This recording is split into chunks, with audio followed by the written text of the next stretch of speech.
Jesus said in Matthew 9 that the need is great there. The harvest is ready, but there aren't enough workers for that. In another place, the fields are white unto harvest, and praying that the Lord of the harvest would send forth workers.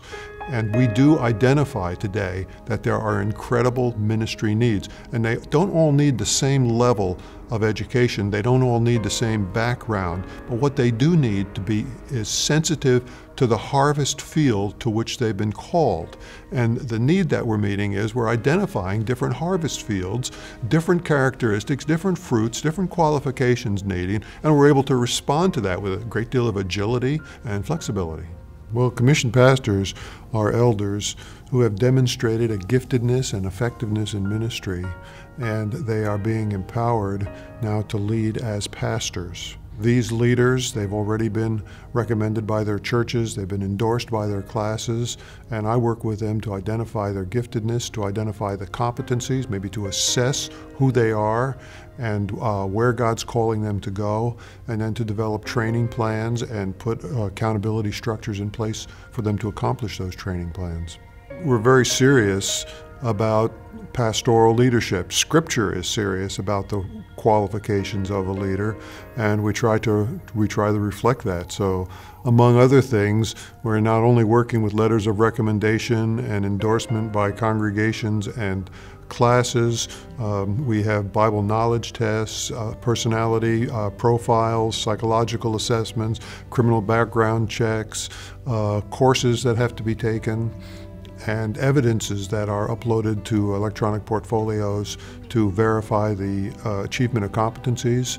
So it, in many respects, is rigorous. In other respects, it's not, because it's sensitive to the contextualization and the giftedness of the candidate. What we are aware of with mission pastor education is we're dealing with adults and adults who are responsible leaders already in their church. We're not involved in the preparation of new leaders as much as we are acknowledging existing leaders and helping them do their work more effectively. Now, it's a little bit different from a schooling perspective where a person goes to school to become competent in their field and then receives certification and becomes a leader. We are dealing with those who are leaders already, and we are respecting them in what God is calling them to do. And so, in a sense, they are a part of the shaping of the curriculum process for what their training is going to look like. And that shaping enables their voice to be heard in the way in which they're going to prepare for the ministry to which they've been called. So we're using adult education and adult learning tools and resources rather than being limited to normal academic tools and resources. And so the education in many respects is a lot more learner focused and a lot more experiential, a lot more project and task oriented. One reason it's important is because it meets needs for church multiplication, that leaders that are emerging have a place to go, and there aren't enough of those leaders. One of the exciting things about the Reformed Church of America and the way it goes about commissioned pastor leadership is that candidates for commissioned pastors are accepted in candidacy in the local classes, and it's the classes that has responsibility for assigning a mentor to them, approving a training plan for them, and then examining them and commissioning them. So I work in West Michigan area, and I work with an organization we call the Church Leadership Center that provides electronic portfolios for them to record evidences of competency. It matches them up with mentors for regular accountability. It also puts them with facilitators to help them grow in particular course areas. Now, that's our region and the way we're working, and that model is spreading. But there are many other models as well. There are institutes that are providing for commissioned pastor training. One in the Southwest has an institute for Hispanic pastors. There's an approach called commissioned leaders and commissioned pastors coming out of the far west, which has boxes of information for helping a person work through, with a mentor, their own candidacy and preparation. So there are a variety of approaches, and one of the things that makes this work well is that there's the freedom to do it according to what makes sense for particular classes in a specific region. One of the first times I've seen a flexibility in what it means to be a pastor. There's the recognition that the normal route to pastoral leadership is a Master of Divinity degree from an approved seminary. And that's a standard that's been in place for years, and it's a proven standard. But there's nothing under that. And this is the first time that I know of where we've taken a category of pastoral leadership and we've said there is also the option to do it this way for those who are specifically called to a particular situation. We all believe in the unity of the Church of Jesus Christ, so there is no intention for one to work against another or to compete with another. So what we work on together is what is appropriate for an individual's calling to ministry. What works for this person's giftedness right now? They may be called to seminary later on. Seminary may be a part of their continuing education. Or I have many candidates whose seminary courses are a part of their training plan. So a training plan gives the flexibility. It doesn't take them away from seminary, and it brings many people closer to seminary. Leadership development usually happens because somebody there is a mentor.